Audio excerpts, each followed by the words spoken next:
Hello students, this is the part 12 of biomolecule series, that is the class 11. So and this is the last class, and today we'll discuss the enzyme inhibition. We'll discuss the enzyme inhibition. So what do you mean by enzyme inhibition? So the meaning is inhibit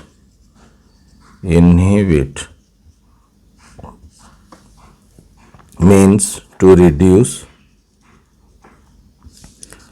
or there is the enzymatic activity will decreased. So this is called inhibition.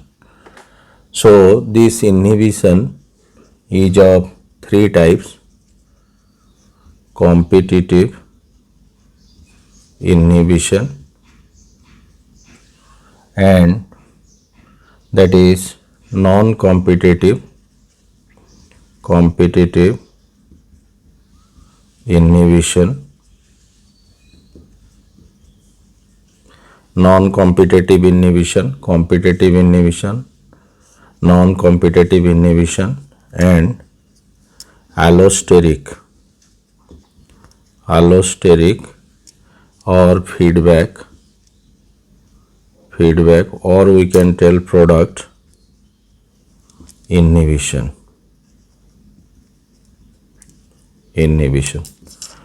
So we will discuss one by one.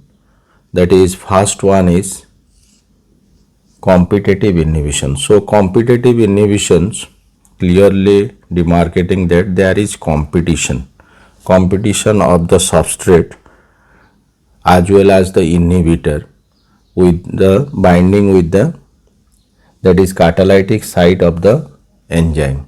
So very interestingly we can see here, this is the enzyme,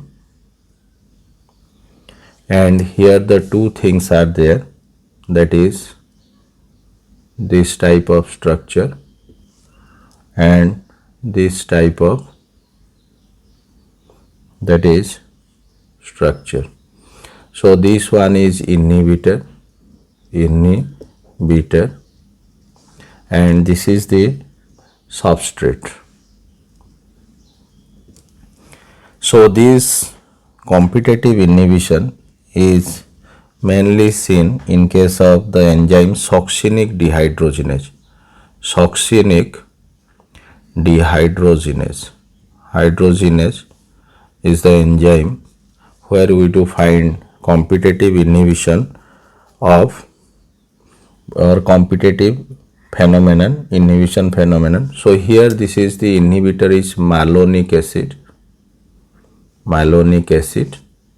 and the substrate, normal substrate, is succinic acid. So if we see the structure of the succinic acid and malonic acid, there is similarities, not equal but similarities. So this is the structure of, that is, dicarboxylic acid,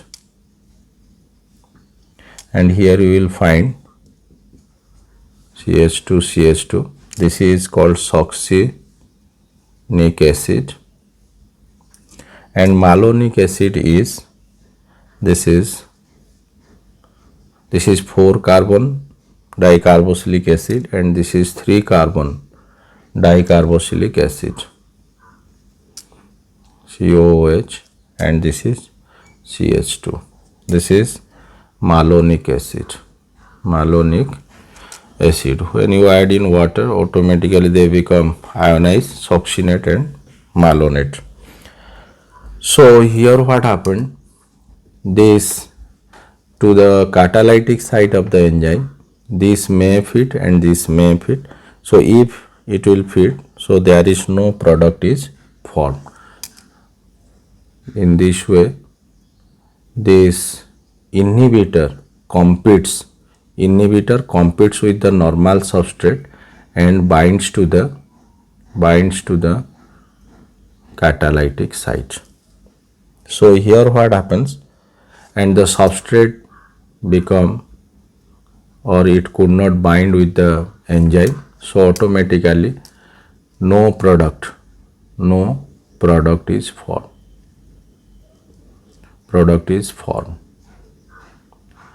So we do expect the number of substrate as well as the number of product proportionately, but because of this inhibitor and the product could not found, which means that the product could not found means that there is inhibition by the inhibitor. In competitive inhibition,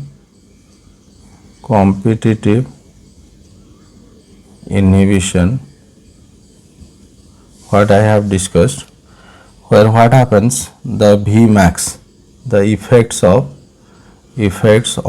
Vmax. So what is the effect on Vmax?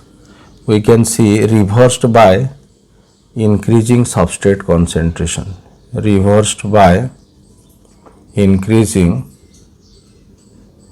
substrate concentration.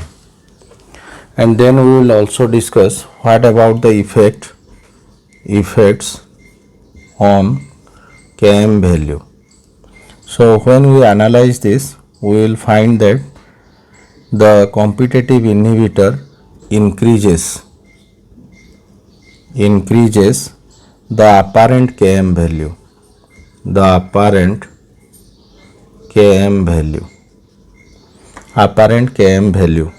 So we can cite the different examples of, that is the competitive inhibitions, like your inhibition of alcohol dehydrogenase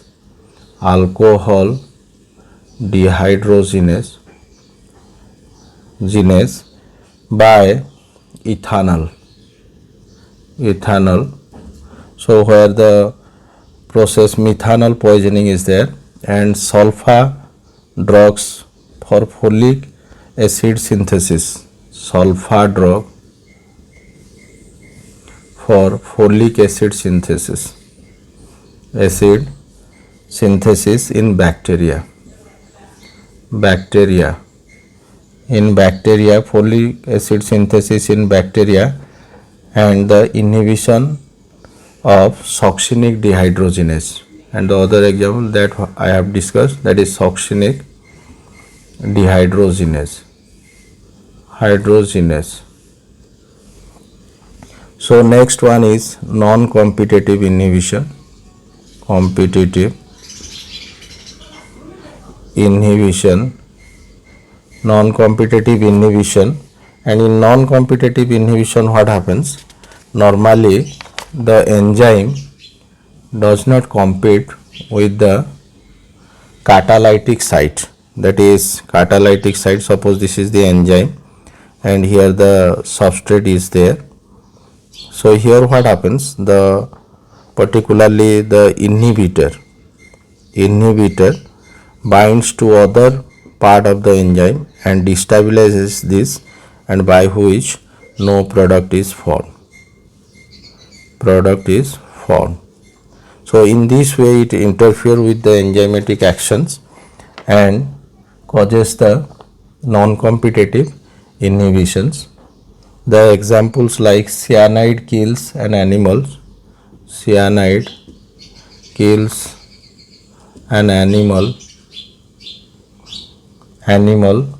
by inhibiting cytochrome oxidase, cytochrome oxidase the enzyme. So here what happens, this is non-competitive inhibition is there, that means it never competes with the substrate to bind to the catalytic site. So we can see here the how the Vmax is affected, we will think. So there is decrease the Vmax of the reaction. This non-competitive inhibitor decreases the Vmax Vmax of the reaction, and then we will also discuss what about the Km value. So here what happens, these non-competitive inhibitors, what happens, does not interfere with the catalytic sites, so that the enzyme shows there is same Km value. Inhibitor do not interfere with the binding of the substrate enzyme, so this is, we can tell this is the same Km value. So this is non-competitive inhibition. Then very important is allosteric or feedback inhibition or product inhibition.